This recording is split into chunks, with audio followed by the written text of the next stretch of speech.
Capítulo 4. Humillación. Herida de humillación, máscara de masoquista. Veamos juntos qué significa la palabra humillación. Es la acción de abatir el orgullo y la altivez de alguien, herir el amor propio o la dignidad de alguien, sentirse rebajado, rebajarse o rebajar a alguien descaradamente. Los sinónimos de esta palabra son sumisión, vergüenza, mortificación, vejación, degradación. Esta herida comienza a manifestarse entre el primero y tercer años de edad. Hablo de surgimiento porque te recuerdo que mi teoría se basa en el hecho de que al nacer hemos decidido cuál de las heridas deseamos curar, aun cuando no tengamos conciencia de ello. El alma que llega para sanar esta herida, será atraída por un progenitor o ambos que la humillarán. Esta herida aparece ligada sobre todo al mundo físico, al ámbito del tener y el hacer. Surge precisamente en el momento en que se desarrollan las funciones del cuerpo físico entre el primero y tercer años de vida, cuando el niño aprende a comer solo, a comportarse con propiedad, a ir al baño solo, a hablar, a escuchar y a comprender lo que los adultos le dicen. El surgimiento de la herida de humillación ocurre en el momento en que el niño siente que uno de sus padres se avergüenza de él o teme que se avergüence de él cuando está sucio, cuando ha hecho un estropicio principalmente en público o en familia, cuando está mal vestido, sin importar la situación que provoca que el niño se sienta rebajado, degradado, comparado, mortificado o avergonzado en el plano físico. La herida despierta y comienza a adquirir importancia. Consideremos el ejemplo del bebé que ha jugado con sus heces y la unta en su cuna o hace otro desastre desagradable semejante. La herida surge cuando escucha a su madre narrar al padre lo que sucedió, describiéndolo como un cochino. Pese a que sea pequeño, el bebé puede percibir el desagrado que ha causado en sus padres y sentirse humillado y avergonzado. Recuerdo un caso particular que viví cuando estaba internada en un convento a la edad de 6 años. Pasábamos la noche en un dormitorio enorme y cuando una niña se orinaba en la cama, la religiosa la obligaba al día siguiente a pasearse por las clases con la sábana sucia sobre la espalda. Al humillarla y mortificarla de esa manera, creía que la niña no volvería a mojar la cama. Todos sabemos que un castigo como este produce el efecto contrario. Este tipo de humillación agrava la situación. Todo niño que tiene una herida de humillación que curar, que vive una experiencia de este tipo, verá que su herida se acentúa. El ámbito de la sexualidad contribuye también a que se manifieste la herida potencial de humillación. Por ejemplo, cuando la mamá sorprende a su pequeño masturbándose o exclama, ¿no te da vergüenza? No tendrías que hacer eso. El niño se siente humillado y avergonzado y más adelante enfrentará dificultades en el plano sexual. Si el niño sorprende a uno de sus padres desnudo y siente que éste se molesta e intenta ocultarse, aprenderá que uno debe avergonzarse de su cuerpo. Por consiguiente, esta herida puede experimentarse en diferentes ámbitos según lo que suceda entre el primero y el tercer años de edad. El niño se siente despreciado si se percibe a sí mismo demasiado controlado por uno de sus progenitores, o si cree que no tiene libertad para actuar o moverse como desea en el plano físico, como sucede cuando un progenitor reprende y castiga al niño que salió a jugar al lodo con sus mejores ropas antes de que lleguen los invitados. Si los padres cuentan el incidente a los invitados frente al niño, la humillación será aún más intensa. Este comportamiento puede hacer creer al pequeño que desagrada a sus padres y se sentirá también humillado y avergonzado de su propia conducta. Sin embargo, es común escuchar a las personas que sufren esta herida describir todas las cosas prohibidas que hicieron cuando eran niños o adolescentes. Es como si buscaran situaciones propicias para revivir la humillación. A diferencia de las otras 4 heridas que se viven con un progenitor específico o con la persona que desempeñó el papel de ese progenitor, la herida de humillación suele experimentarse con mayor frecuencia con la madre, aunque también puede vivirse con el padre cuando es él quien ejerce el control y desempeña el papel de madre, al mostrar al niño cómo comportarse. Es posible también que la herida de humillación se vincule con la madre en el ámbito de la sexualidad y la propiedad, y con el padre en el del aprendizaje, la escucha y el habla. En estos casos, entonces, será necesario resolver la herida en ambos padres. El niño que sufre humillación se crea la máscara de masoquista.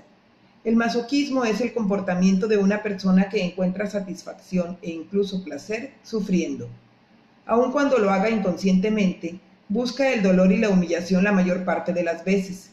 Se las ingenia para hacerse daño o castigarse antes de que alguien más lo haga. A pesar de que mencioné que la humillación o la vergüenza que puede experimentar el masoquista se sitúa en los ámbitos del tener y el hacer, puede ser que se las ingenie para poder llegar a ser como los demás desearían que fuera. Sin embargo, lo que haga o no haga, o lo que tenga o no tenga, no aliviará su herida de humillación. También mencioné que el hacer y el ser son las herramientas con las que cuenta para compensar la herida. A partir de ahora, cuando utilice el término masoquista, será para referirme a la persona que sufre humillación y que porta esa máscara para evitar sufrir y vivir el dolor relacionado con la humillación. Repito lo que he dicho en los capítulos anteriores. Una persona puede vivir una experiencia de vergüenza o de humillación sin que aparezca la herida de humillación. Por otra parte, la persona masoquista puede vivir asimismo una experiencia de rechazo y sentirse humillada antes que rechazada. Es cierto que puede suceder también que los 5 tipos de persona de este estudio de carácter sientan vergüenza. La siente sobre todo si se le sorprende haciendo vivir a los demás lo que teme vivir ella misma. Sin embargo, las personas con la herida de humillación son los que parecen sentirse más a menudo avergonzados. Precisaré ahora la diferencia entre vergüenza y culpabilidad. Uno se siente culpable cuando considera que lo que ha hecho o ha dejado de hacer está mal. Cuando nos avergonzamos, juzgamos que no hemos actuado correctamente con respecto a lo que acabamos de hacer. La soberbia o el orgullo son lo contrario de la orgullosa de sí misma. Por lo general está avergonzada de ella misma, se condena y tiende a querer ocultarse. Una persona puede sentirse culpable sin tener vergüenza, pero no puede tener vergüenza sin sentirse culpable. Como se considera a sí misma maleducada, desalmada, sucia o que vale menos que los demás, la persona con la descripción física de la máscara de masoquista desarrolla un cuerpo grueso que también le avergüenza.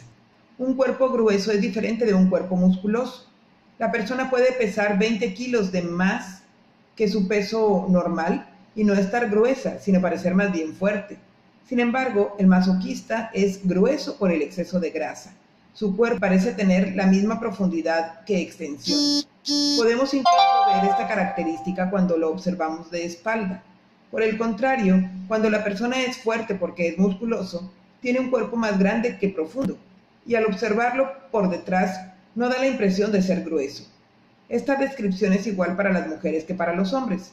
Si solo una parte del cuerpo es gruesa y regordeta, como los glúteos o los senos, significa que existe una herida de humillación menos importante.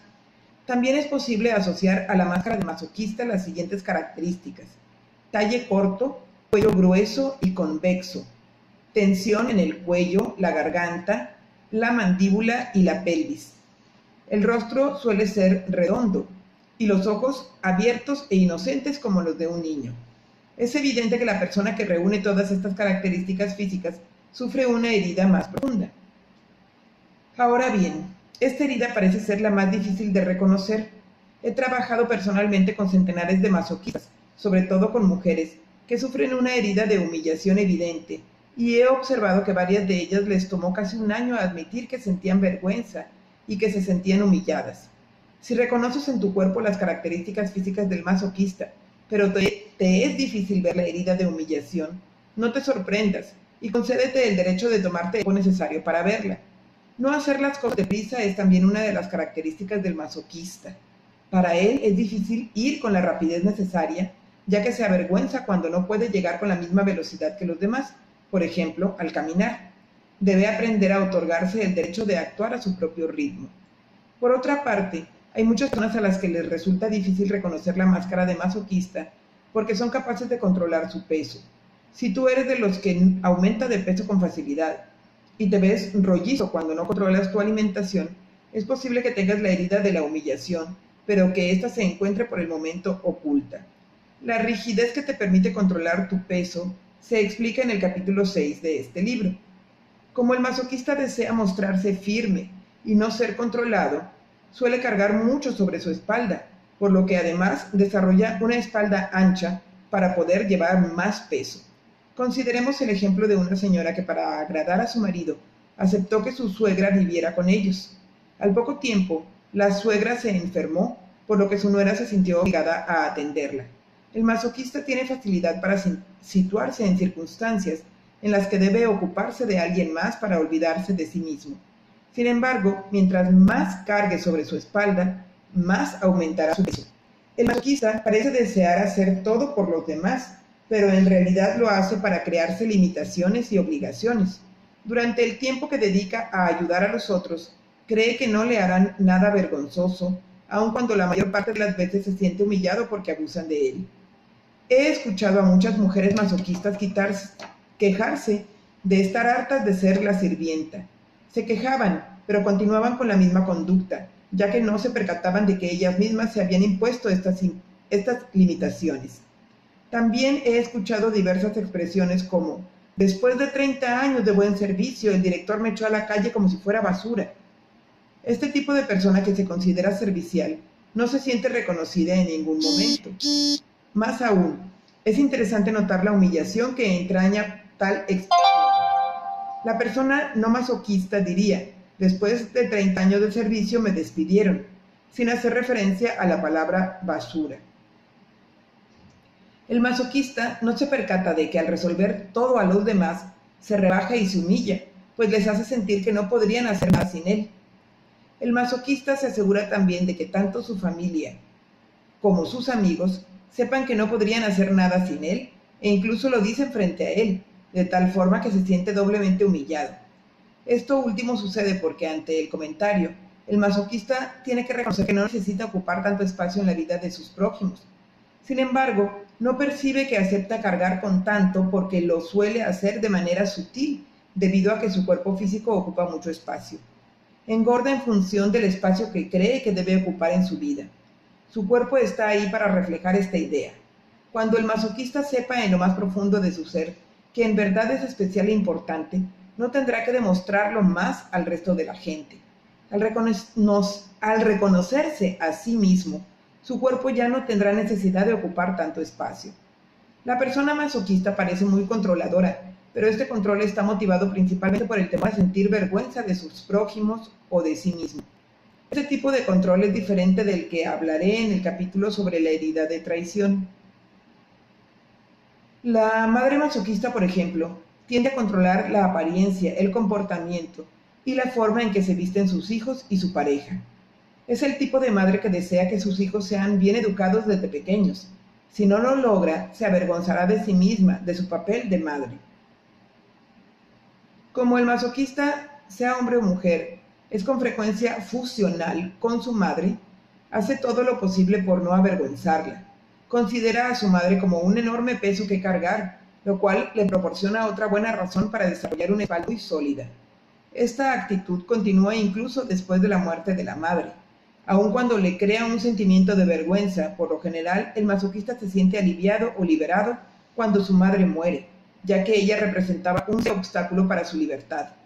Esta actitud solo se atenúa cuando la herida de humillación se encuentra en proceso de sanación.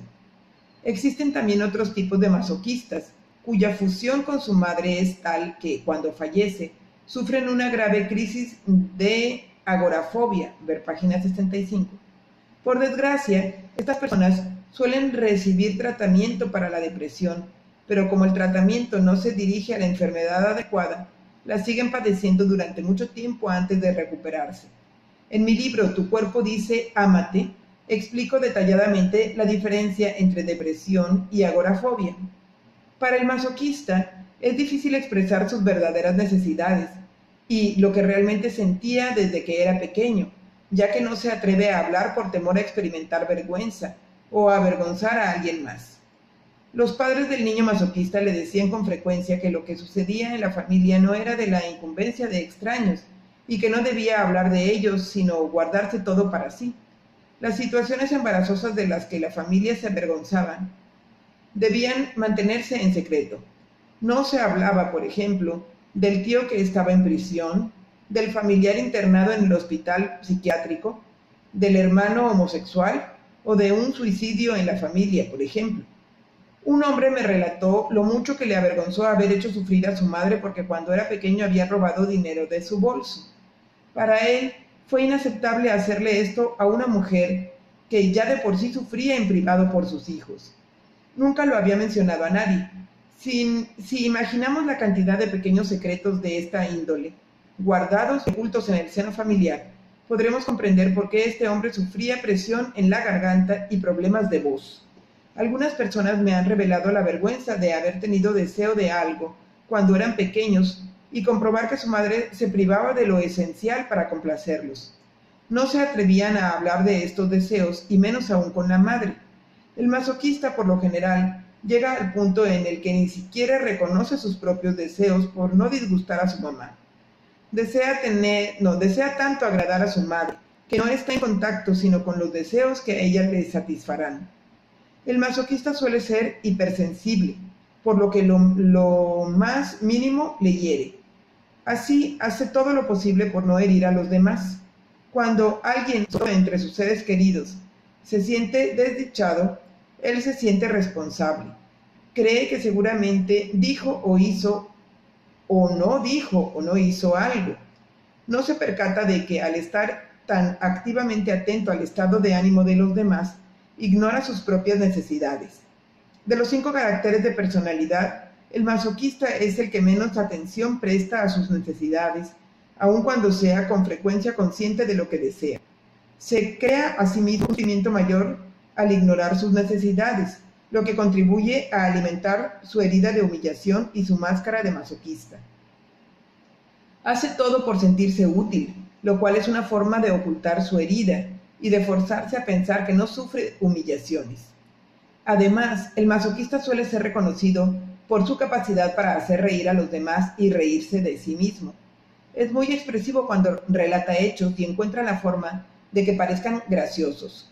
Se considera el blanco de las risas de los demás, lo cual es una manera inconsciente de humillarse y rebajarse. Nadie puede adivinar que el temor a la vergüenza tal vez se disimule tras las palabras que lo hacen reír. La crítica más mínima hacia él lo hace sentir humillado y degradado. Es, además, especialista en rebajarse a sí mismo.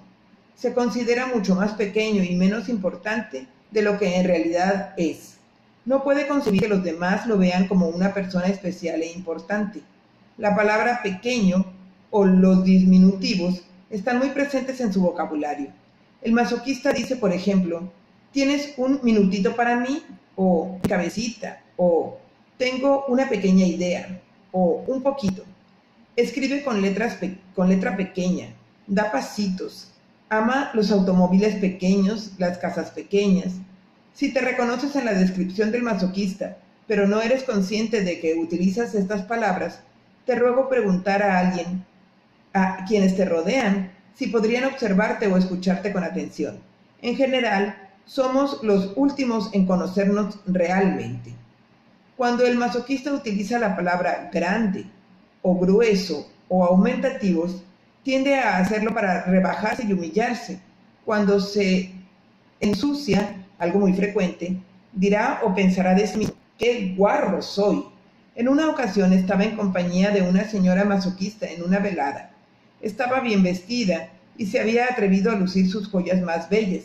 Halagué indumentaria y me respondió, ¿no crees que parezco una burguesota? La persona que sufre humillación tiende a culparse de todo e incluso a cargar con la culpa de los demás. Esta es su forma de ser buena persona. Un hombre masoquista me relató que cuando su pareja se sentía culpable de algo, se dejaba convencer fácilmente de que la culpa era de él. Por ejemplo, su esposa le dio una lista de cosas que comprar y olvidó anotar un artículo que adquiría regularmente cada semana. El hombre regresó de la tienda sin el artículo y la esposa le dijo, ¿por qué no se te ocurrió comprarlo? Sabes bien que lo necesitamos cada semana. Él se sintió culpable y se condenó por no haberlo pensado, sin percatarse de que ella lo acusaba porque se sentía culpable de no haberlo anotado en la lista. Incluso si ella hubiera dicho, olvidé anotarlo en la lista, él se habría reprochado no haberlo pensado. El siguiente es otro ejemplo de una mujer con la misma actitud. Su marido conducía y charlaban. Al mirarla esperando su respuesta, él hizo una maniobra equivocada y la acusó de distraerlo. Cuando estas situaciones se producían, ella creía que debía disculparse.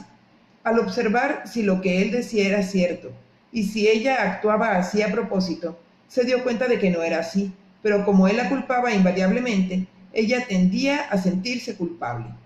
Estos ejemplos ilustran claramente el hábito que tiene el masoquista de asumir la responsabilidad de algo que no le corresponde y de sentirse culpable. Aceptar la culpa y disculparse nunca solucionan nada, ya que cada vez que la situación vuelve a ocurrir, el masoquista se culpará de nuevo. Es importante recordar que los demás nunca pueden hacernos sentir culpables, ya que la culpabilidad solo puede proceder de nuestro interior. La persona masoquista, por lo general, se siente impotente ante sus seres queridos más cercanos. Cuando se deja culpabilizar por los demás, reacción que atrae a su pesar, queda con la boca abierta, sin saber qué decir para defenderse y se siente culpable. Puede sufrir hasta el punto de querer escapar de la situación. Enseguida intentará encontrar justificaciones y explicaciones con la finalidad de restaurar la paz. Al considerarse culpable, cree que a él le toca arreglar la situación. No digo que el masoquista sea el único que se siente culpable. Cada uno de los 5 tipos de caracteres se siente culpable por distintos motivos. Sin embargo, al sentirse humillado, fácilmente el masoquista parece ser el que más maniobras hace para ello y el que más culpable se siente. La libertad es fundamental para el masoquista. Para él, ser libre significa no tener que rendir cuentas a nadie, no ser controlado por nadie y hacer lo que quiere cuando así lo quiere. De pequeño, el masoquista no se sentía libre casi nunca, y menos aún cuando estaba con sus padres. Quizá estos últimos le impidieron, por ejemplo, tener los amigos que quería, poder salir a su antojo, o le asignaban tareas o responsabilidades en casa, como ocuparse de sus hermanos. Debo precisar, sin embargo, que él tendía a crearse a sí mismo estas obligaciones antes que lo contrario. Cuando se siente libre y considera que nadie le pone obstáculos en el camino, resplandece, vive la vida al máximo y no tiene límites. En esos momentos cae en los demasiados en varios aspectos de su vida. Come demasiado, compra demasiado, cocina demasiado, bebe demasiado, hace demasiado, desea ayudar demasiado, trabaja demasiado para demasiados, considera que tiene demasiados bienes, habla demasiado. Sin embargo, cuando adopta alguno de estos comportamientos, se avergüenza de sí mismo al sentirse humillado por las miradas y los comentarios de los demás, debido a que tiene un enorme temor de encontrarse en situaciones sin límite, pues está convencido de que, de ser así, realizará cosas vergonzosas, sea en el plano sexual o social, en sus compras, salidas.